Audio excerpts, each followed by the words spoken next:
And we are back for yet another round this weekend. It's a heavy weekend of fun.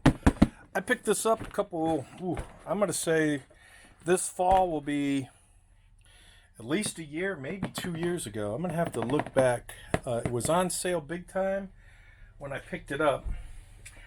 All right. No, I haven't had my tea yet, so F off. It has nothing to do with my focusing challenges. I tweaked my back, changing the oil on my redneck truck about 2 weeks ago, and it just won't leave me alone. So I'm having some tea to help my back.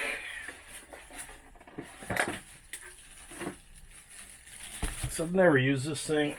I don't even know if it's any good. Never unboxed it.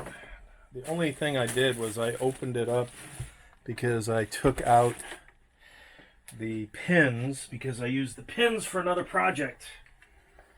So, top desiccant,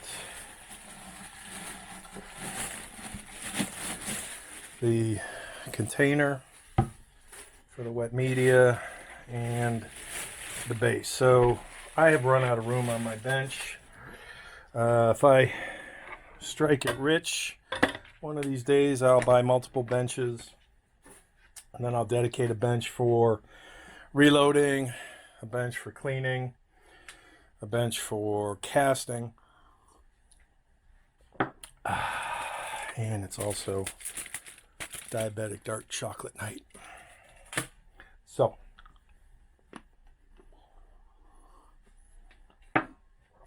after effing around with the what did I do recently? One of my videos recently. Got too many things going on, too many fires lit. So this was on sale a couple years ago. It was a great price. I thought, well, let me get into this. I like this better than the Thumblers because you have time settings, and it's geared towards wet stainless steel pin tumbling, whereas the Thumler is actually a rock tumbler. All right, so I'm going to set this aside for a moment because the reason I decided to do this, after messing with the Sonic stuff for the 5x7x28, I thought, okay, I told you guys I'm not a fan of wet tumbling. So what do? I'm going to make a video on wet tumbling. And the reason I'm doing this is because today was range day. So I got some brass. And I thought, actually I got a lot of brass. It was a good day. All right. What I thought I would do is take this dirty ass brass. You can see how nasty it is inside the case. And I came up with 4 ideas. What I'm calling the control group. And control is this handful of that. Then I've got the wet group, which is what I'm going to do for this Hornady tumbler. Then I've got the dry group, and that is what I normally do with my dry media, and that is filled with who's that media from? It's the brown stuff from I honestly can't remember. And I never decap on 45 ACP, so I thought I would do wet with decap, something a little exotic.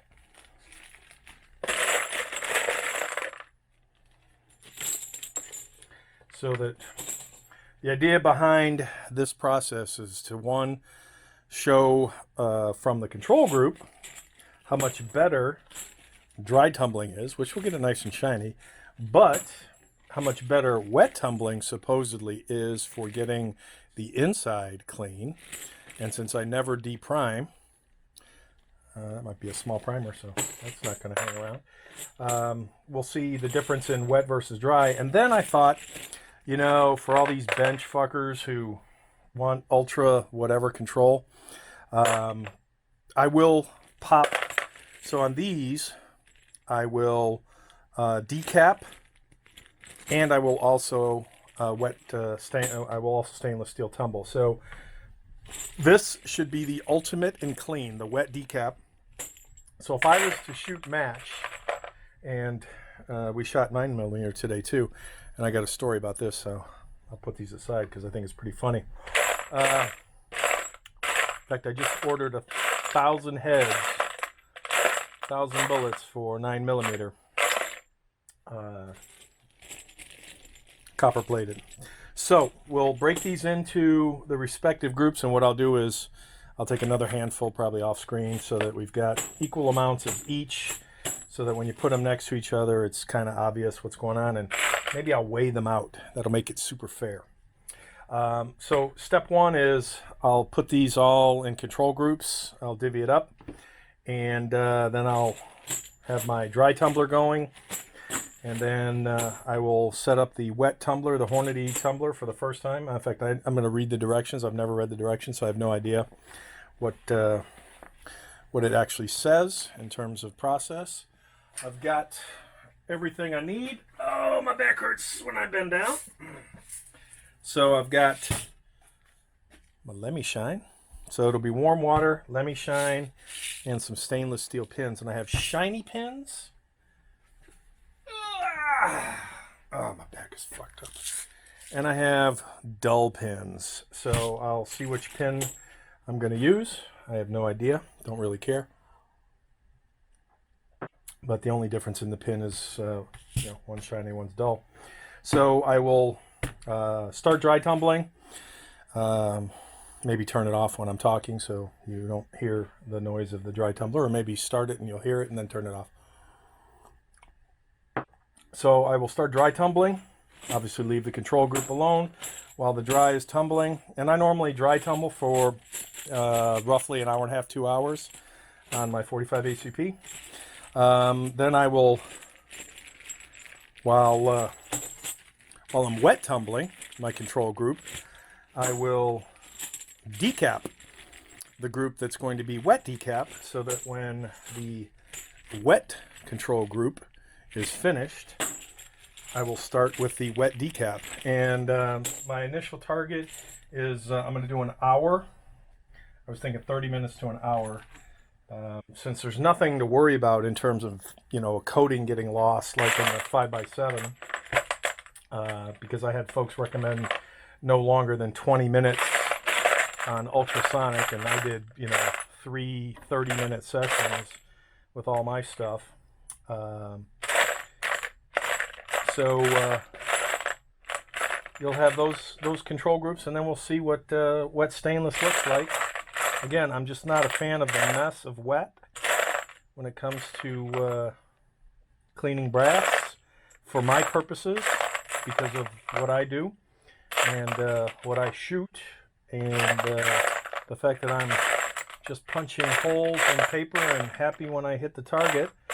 I'm not a match shooter, so I don't care about brass head stamps, weights of each case, primer pocket depths, all that shit. I'm just not good enough for that, nor do I care. So that's that. And I'll get started on finishing up the control groups, measuring them out. Look what my mat looks like after my cold bluing earlier. So let's talk 9mm.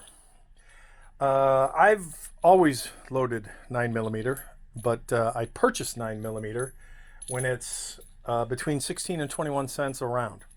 21 cents being on the upper, maybe I'm not going to touch it. 16 cents being on the, oh, that's a good deal, let me pick up extra. So for me, 9mm at 16 cents is a great buy. 9mm at 21 cents is an okay buy. I won't touch it at anything over 21 cents because I can reload it for about, on components that I already own, about 15 cents a round. If I were to have to go out and buy primers and powder today, and luckily heads are still reasonably priced for 9mm. I've seen 45 take a 2x increase.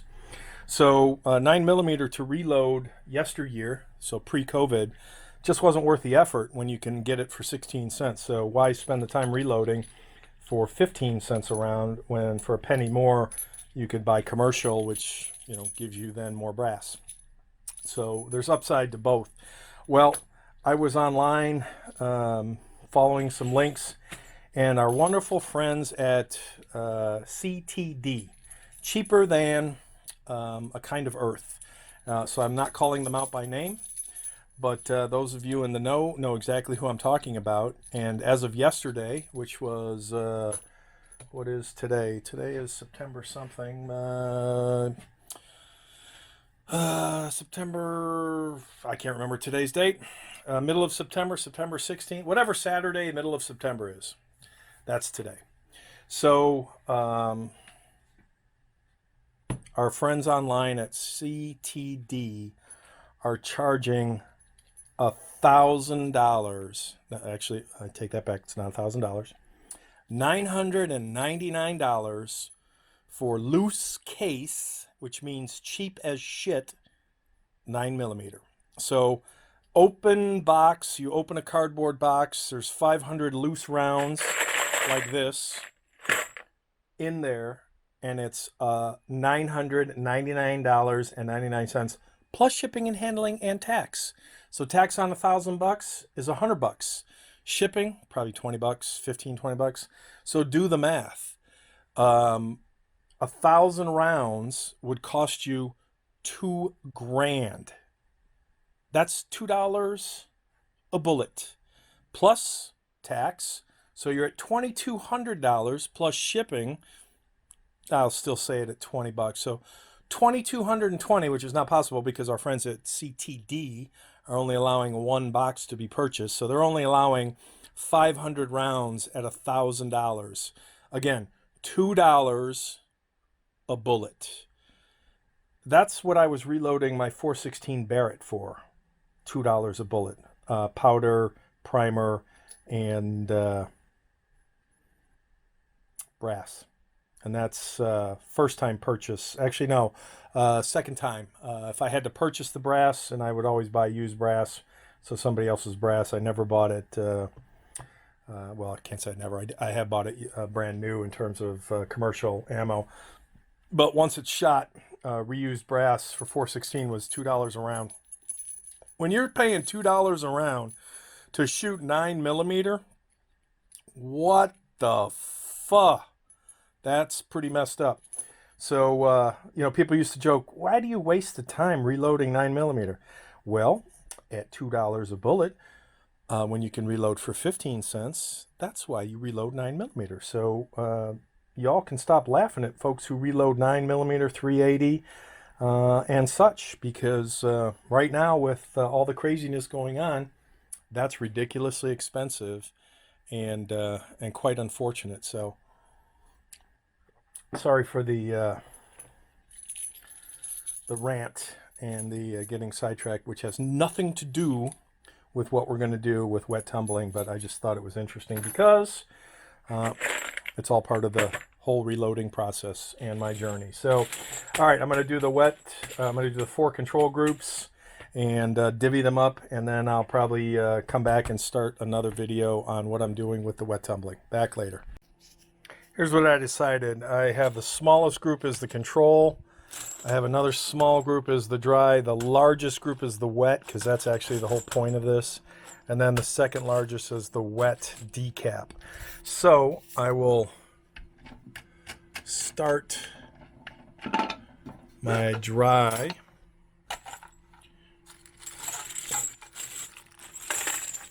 So trying to do this one-handed sucks because I'm not on tripod.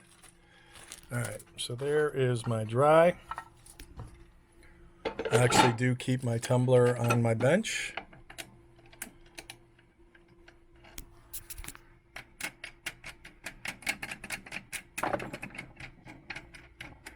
And I will go ahead and turn that on here in a second.